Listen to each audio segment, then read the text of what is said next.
Bismillahirrahmanirrahim. Assalamualaikum warahmatullahi wabarakatuh. Alhamdulillah, assalatu wassalamu ala rasulillah.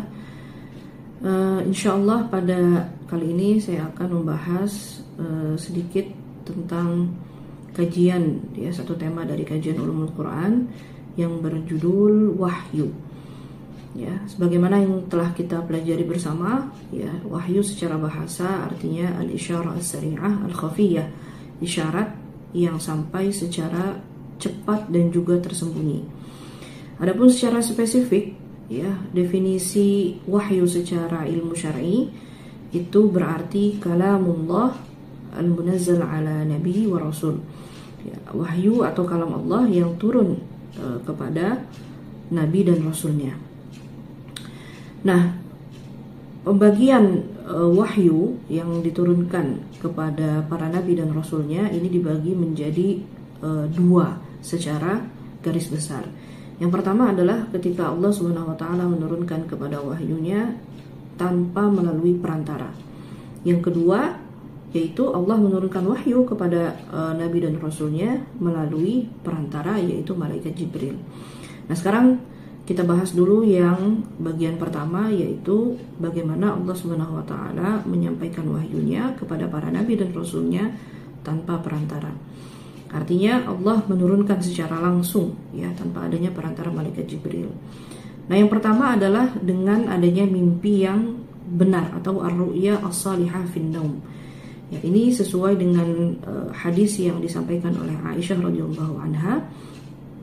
Beliau mengatakan awwalu ma budi'a bihi an-nabiy sallallahu alaihi wasallam ar-ru'ya as-salihah fin naum. Sesungguhnya apa yang mula terjadi pada Rasulullah sallallahu alaihi wasallam ketika pertama kali mendapatkan wahyu adalah mimpi as-salihah atau mimpi yang benar di dalam tidurnya. Fakana la yara ru'ya illa ja'at mithla falaqis subh. Dan itu datangnya itu seperti terangnya pagi hari. Kemudian contoh yang lainnya, ketika Allah menyampaikan wahyu tanpa perantara atau melalui mimpi, ini juga terjadi ketika Rasulullah SAW mendapatkan atau menerima wahyu surah Al-Kautsar.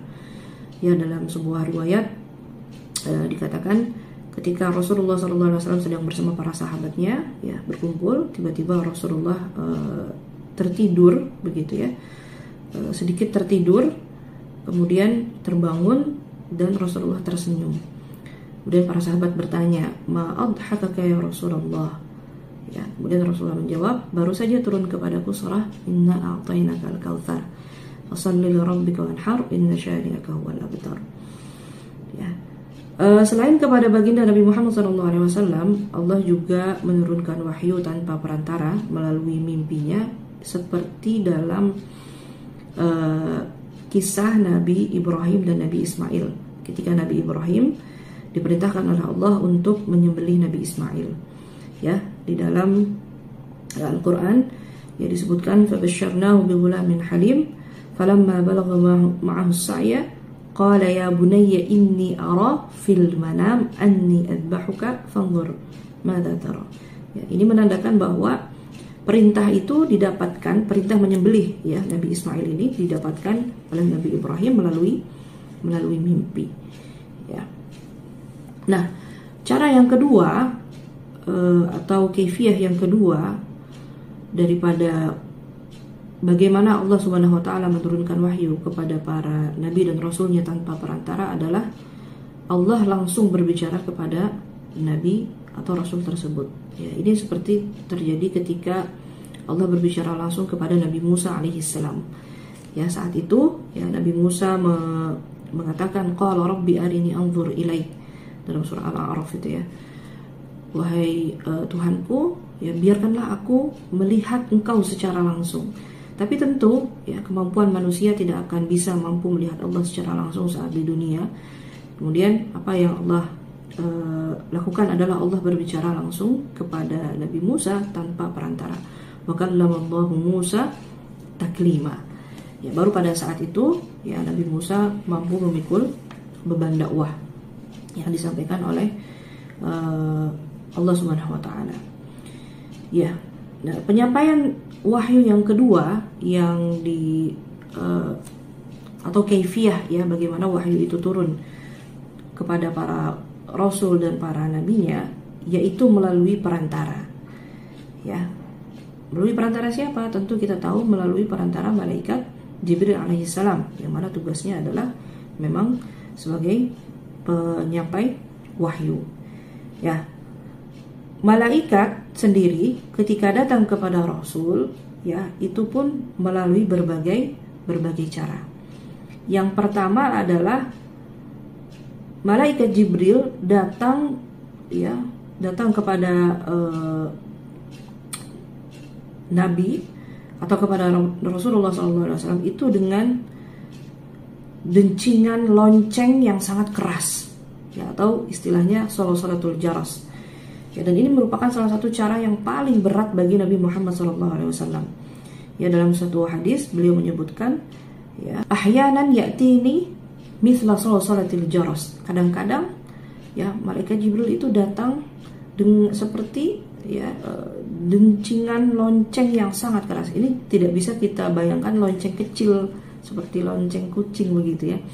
Tapi lonceng mungkin seperti di bangunan-bangunan tua gitu ya, yang denteng suaranya itu sangat kencang sekali. Ya. Nah, ini adalah cara yang pertama. Malaikat Jibril datang melalui atau dentingan wahyu, dentingan lonceng itu ya. Nah, yang kedua adalah malaikat Jibril, ya, menjelma, ya, atau menyerupai wajah manusia atau menyerupai tubuh manusia. Ya, dan cara ini merupakan salah satu cara yang paling mudah bagi Nabi Muhammad SAW, karena disitulah Nabi seperti berbicara kepada manusia biasa, gitu ya. Ini juga pernah terjadi ketika ini ketika wahyu pertama ya, ketika wahyu pertama yang turun kepada Nabi Muhammad SAW, yaitu surah Al-Alaq. Itu Jibril, malaikat Jibril alaihissalam itu menyerupai manusia, datang kepada Rasulullah di Gua Hira, ya, menyerupai manusia dan langsung mengatakan, ya, tanpa ada pertanyaan terlebih dahulu kepada baginda Nabi, ya, mengatakan Iqra, perintah untuk membaca, Iqra, ya, Iqra. Meskipun itu hal yang termudah bagi Nabi Muhammad SAW, ya, salah seorang pakar sejarah yang mengatakan mengapa saat itu Nabi Muhammad merasa ketakutan ketika malaikat Jibril datang, ya, padahal dalam bentuk manusia, bukan dalam bentuk aslinya.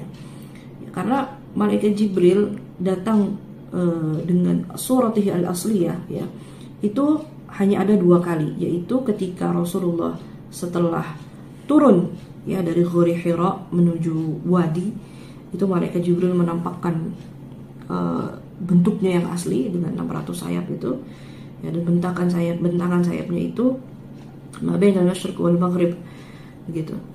Ya. Itu satu kali, dan yang kedua kali adalah saat peristiwa Isra Mi'raj, ya, ketika Rasulullah dibawa oleh malaikat Jibril, laqad ra'ahu nazlatan ukhra 'inda sidratil muntaha, yaitu ketika bertemu Allah Subhanahu wa taala atau ketika peristiwa Isra Mi'raj. Jadi hanya 2 kali malaikat Jibril itu dalam bentuk suratihi al-asliyah, suratihi al-haqiqiyah. Nah, pada waktu pertama malaikat Jibril datang di Gua Hira, ya,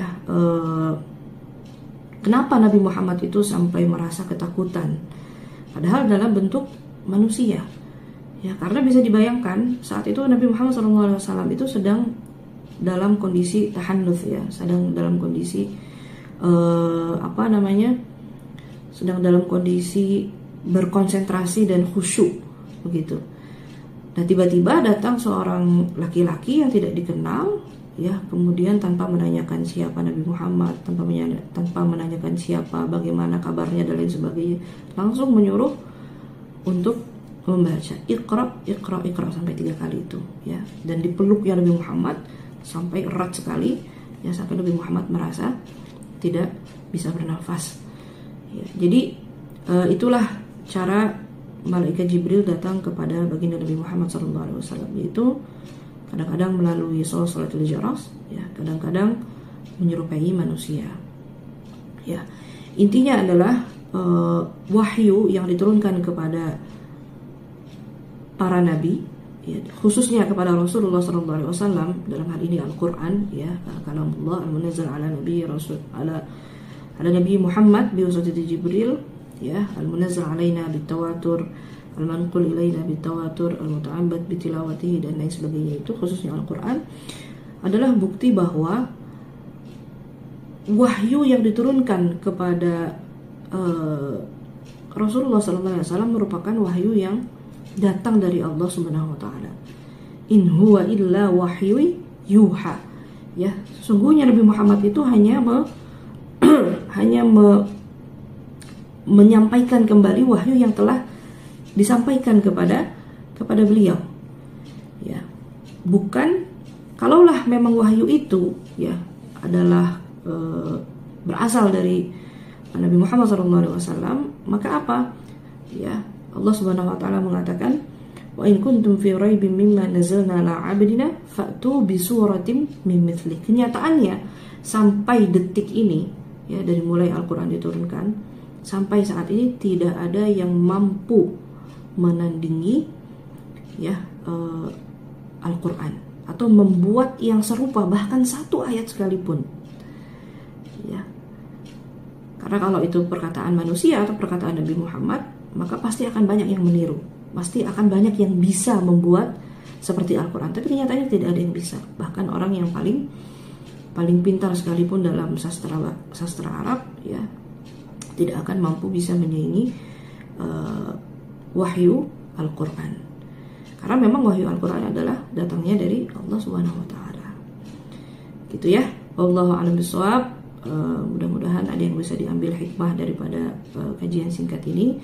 Aku qouli hadza astaghfirullah li wa lakum. Assalamualaikum warahmatullahi wabarakatuh.